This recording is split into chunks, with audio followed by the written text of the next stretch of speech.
Hi there, in this video I'll show you how you can add more storage to a Pico 2 microcontroller by adding a microSD card adapter to it. I'll be going over some of the use cases for adding more storage, the hardware and software you'll need, the wiring of the adapter to the Pico 2, and a couple of MicroPython example programs that show you how to read and write to and from a microSD card. Let's get started by going over what you'll need for this project. In terms of hardware, you'll need a Pico 2 or Pico 2W, a USB-A or USB-C to micro USB cable, a breadboard, a microSD card adapter that is SPI-based, a microSD card that is up to 32GB in size, and a card reader for your PC or Mac. You can use a larger card, but the Pico 2 only supports FAT32, and Windows will only format a drive up to 32GB using FAT32 with its native formatting tool. If you go above that, the option for FAT32 will not be shown. You could, however, though, use a different tool than what is built into Windows if you'd prefer. macOS and Linux users don't have this limitation. Also, be aware that the maximum file size on FAT32 is 4GB. I would not recommend having a file this big, as the Pico won't be able to read a file that big due to its small amount of memory. Finally, you'll need 6 Dupont male-to-male cables. And that's all the hardware you'll need. I do have some links in the description for what I used in the video. As for software, you'll need MicroPython installed on the Pico 2, Python installed on your system, and finally VS Code with the Raspberry Pi Pico and Python extensions installed. Now let's take a look at how this will all be connected up. So to begin with, you'll need to insert the Pico 2 into the breadboard as well as the card reader. Where you put them on the board is completely up to you. This is roughly where I put mine. In terms of wiring, we've got pin 4, which is GP2 or SPI-OSCK, and that's using a white wire. Then we've got pin 5 or GP3, that's good to SPIO for TX, pin 6 or GP4, which is SPIO RX MISO, that'll be used for receiving, and pin 7, that'll be GP5, which is in blue, and that'll be for SPIO CSN. And then we've got pin 38, which is just used for ground, and then pin 40, which is the red wire, is used for VBus, which is 5V power. It's pretty straightforward wiring. I used bus 0 for SPI in this particular project, but there is an additional bus you can use as well on the Pico, so if you wanted to, you could use SPI-1 instead of SPI-0.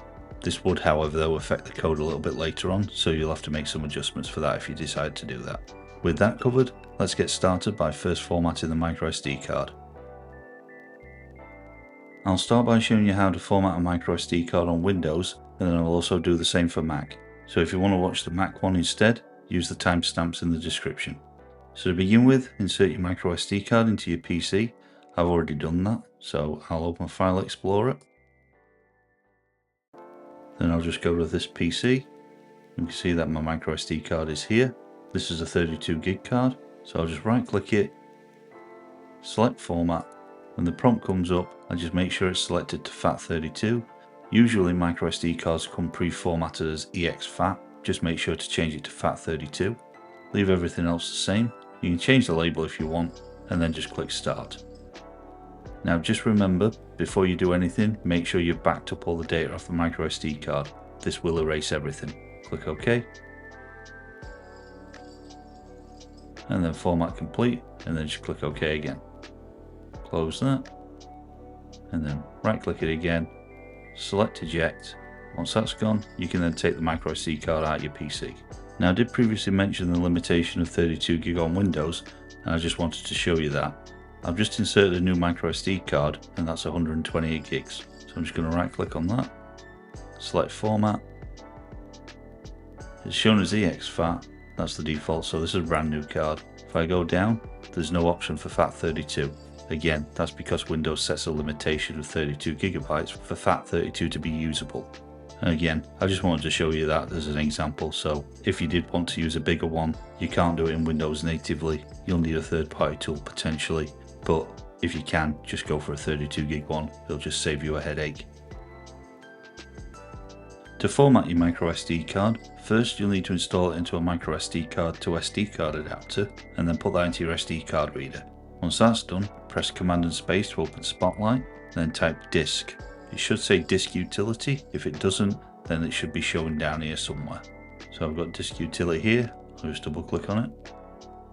So I should then open disk utility up. So I've got the internal SSD, I've got this data drive, and I've got two external SSDs attached.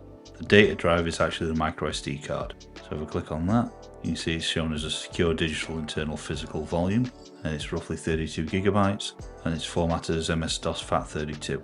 Now I've already formatted this before, but I'll show you how to do it.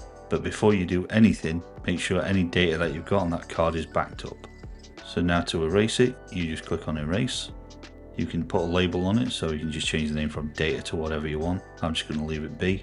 Change macOS extended, and I want MS-DOS FAT. And then just click erase.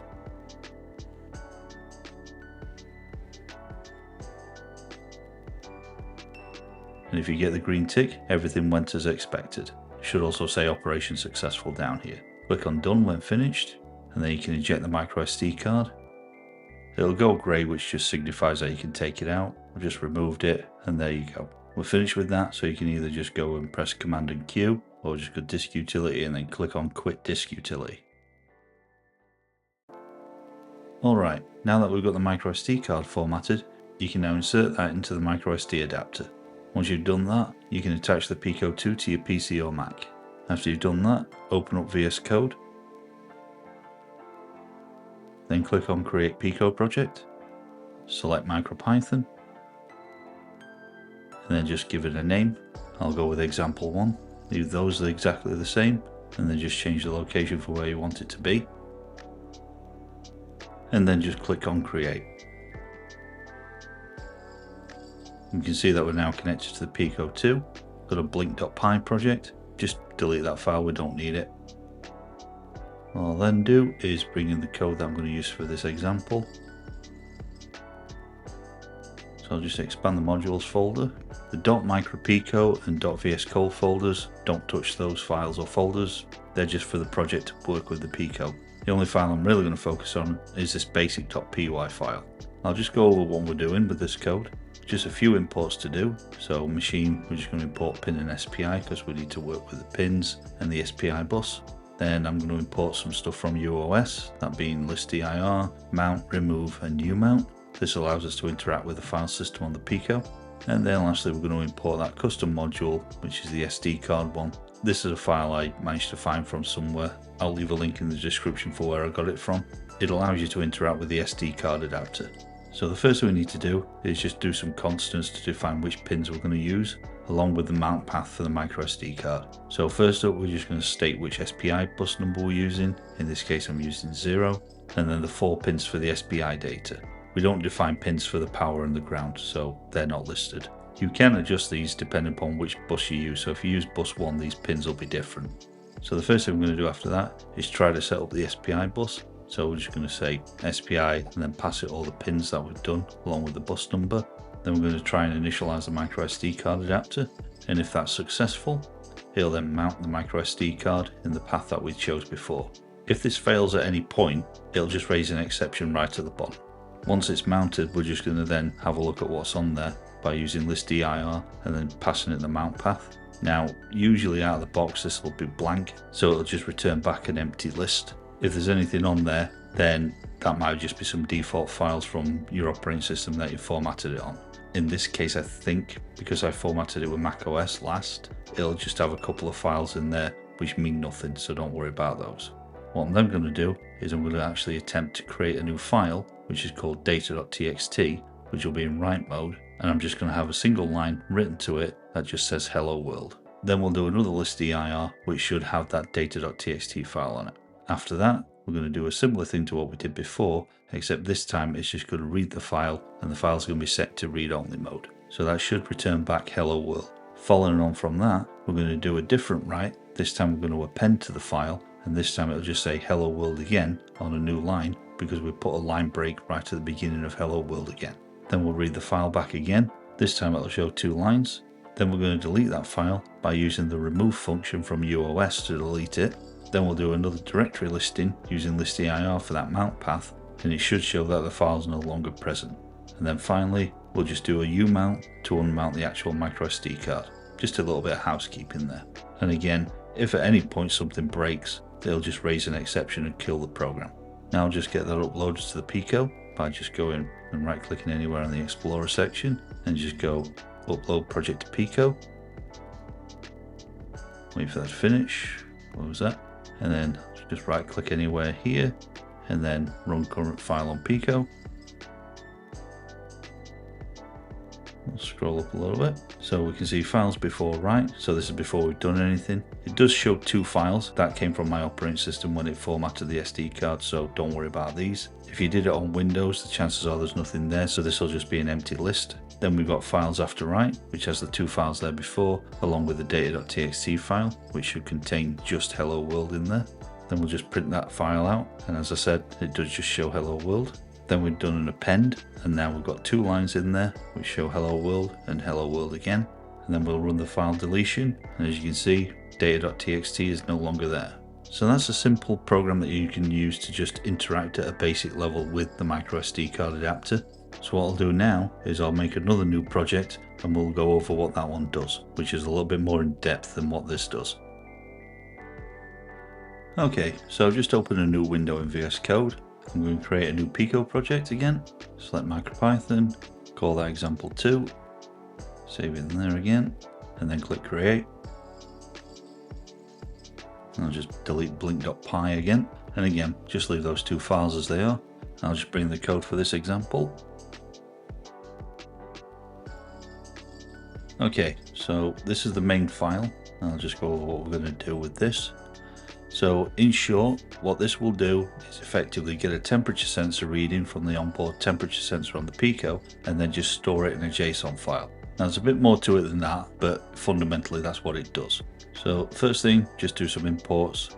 Again, similar to the first example, we're just going to import a bunch from UOS, that being listdir, mount, remove, rmdir, and umount. For the most part, we're not going to use listdir, remove, or rmdir. They were put in there because I was doing some debugging and I need to remove some directories and files just to test certain things out. But those things are still in there, so you can use them if you want. Then it imports GC, which is the garbage collector library.